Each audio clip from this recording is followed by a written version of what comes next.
ಹೈದರಾಬಾದ್ದಿಂದ ನಾನು ನಾಮಪತ್ರವನ್ನು ಸಲ್ಲಿಸ್ತಾ ಇದ್ದೇನೆ.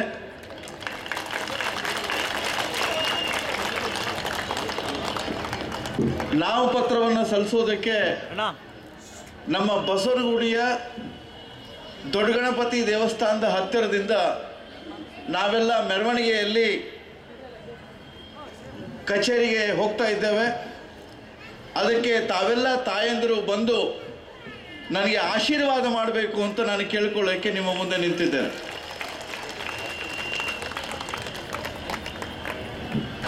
ನಾನು ಭಾಷಣ ಮಾಡೋಕ್ಕೆ ನಿಂತಿಲ್ಲ. ನನಗೆ ಗೊತ್ತಿದೆ, ನೀವು ಮನೆಗೆ ಹೋಗಿ ಮನೆ ಮಂದಿಗೆಲ್ಲ ಈಗ ಅಡುಗೆ ಮಾಡಬೇಕು,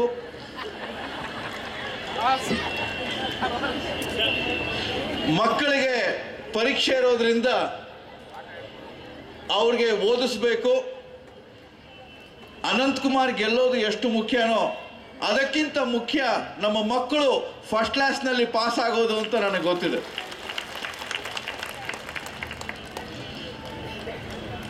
ನಮ್ಮ ಅಶೋಕ್ ಅವರು, ವಿಜಯ್ ಕುಮಾರ್ ಅವರು, ನಟರಾಜ್ ಅವರು, ವಿಮಲಾ ಗೌಡರು, ತಾರಾ ಅವರು, ನಮ್ಮ ಎಲ್ಲ ಮಹಿಳಾ ನಾಯಕರು ಎಲ್ಲರೂ ತಮ್ಮ ಮುಂದಿದ್ದಾರೆ.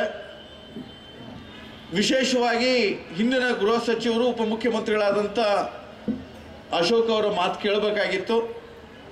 ಆದರೆ ನಾವೆಲ್ಲ ತೀರ್ಮಾನ ಮಾಡಿದ್ದೀವಿ, ನಾವು ಈ ಕಾರ್ಯಕ್ರಮವನ್ನು ಇನ್ನು ಮುಂದುವರಿಸಲ್ಲ. ಕೇವಲ ನಿಮ್ಮ ಆಶೀರ್ವಾದವನ್ನು ಪಡ್ಕೊಳ್ಳುವಂಥ ಮಾತುಗಳನ್ನು ಆಡಿ ನಾವು ಈ ಕಾರ್ಯಕ್ರಮ ಮುಗಿಸ್ತೀವಿ ಅಂತ ಹೇಳಿ ನಾನು ವಿಜಯ್ ಕುಮಾರ್ ಅವ್ರ ಜೊತೆಯಲ್ಲಿ ಮಾತಾಡ್ತಾ ಇದ್ದೆ. ವಿಜಯ್ ಕುಮಾರ್ ಅವರು ನಮ್ಮ ಕರ್ನಾಟಕದ ಅತ್ಯುತ್ತಮ ಜನಪ್ರತಿನಿಧಿ ಅನ್ನುವಂಥ ಹೆಸರನ್ನು ಗಳಿಸ್ಕೊಂಡಿದ್ದಾರೆ. ಅವರು ನಮ್ಮ ರಾಮಮೂರ್ತಿ, ನಮ್ಮ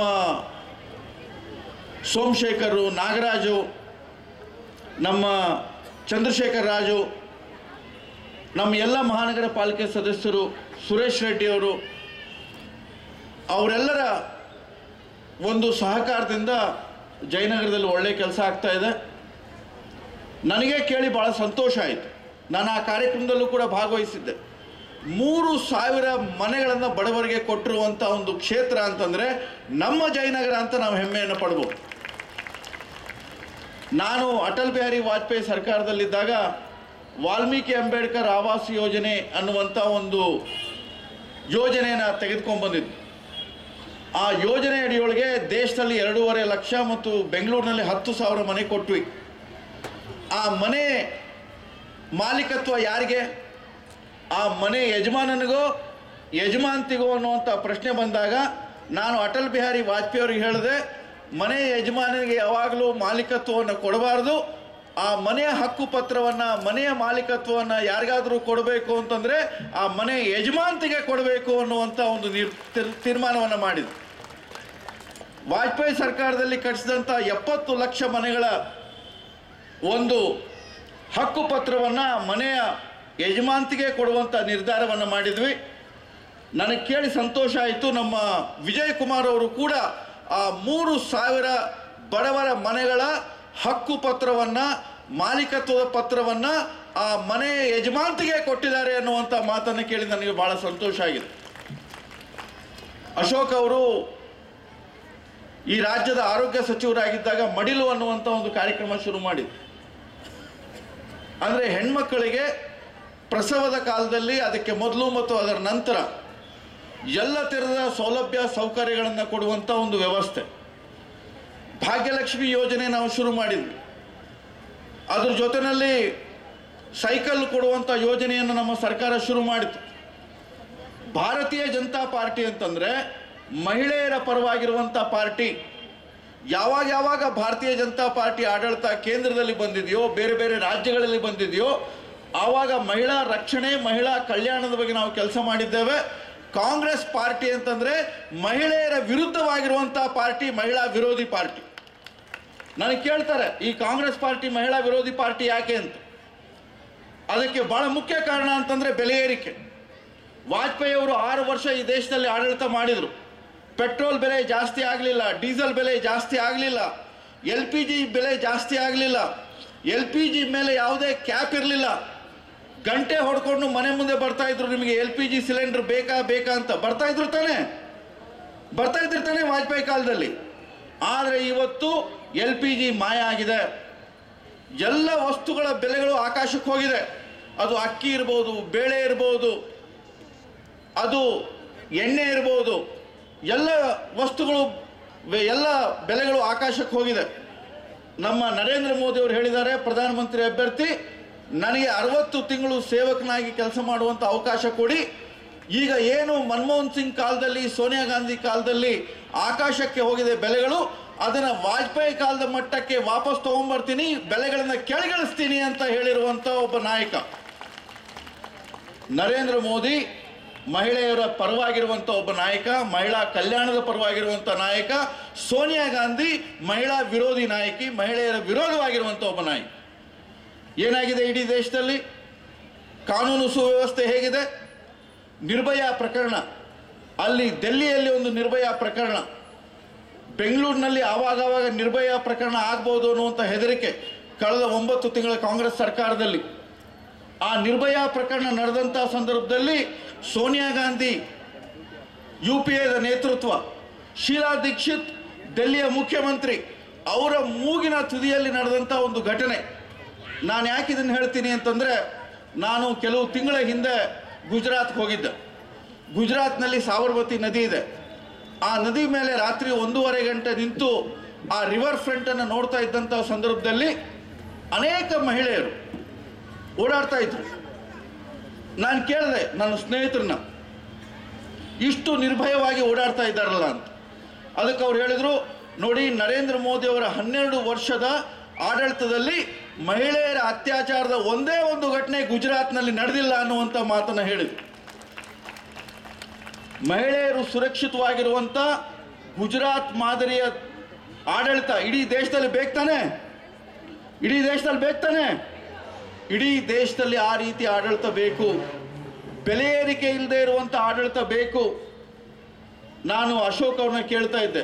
ಅಶೋಕ್ ಅವ್ರು ಹೇಳಿದರು, ನೋಡಿ ಅನಂತ್ ಕುಮಾರ್, ಪೊಲೀಸ್ ಸಹಾಯವಾಣಿ ಸಾಮಾನ್ಯರಿಗೆ ಮಾತ್ರ ಇತ್ತು, ಆದರೆ ನಾನು ಗೃಹ ಸಚಿವನಾಗಿದ್ದಂಥ ಸಂದರ್ಭದಲ್ಲಿ ಮಹಿಳೆಯರಿಗೂ ಒಂದು ಸಹಾಯವಾಣಿಯನ್ನು ನಾನು ಶುರು ಮಾಡಿದೆ.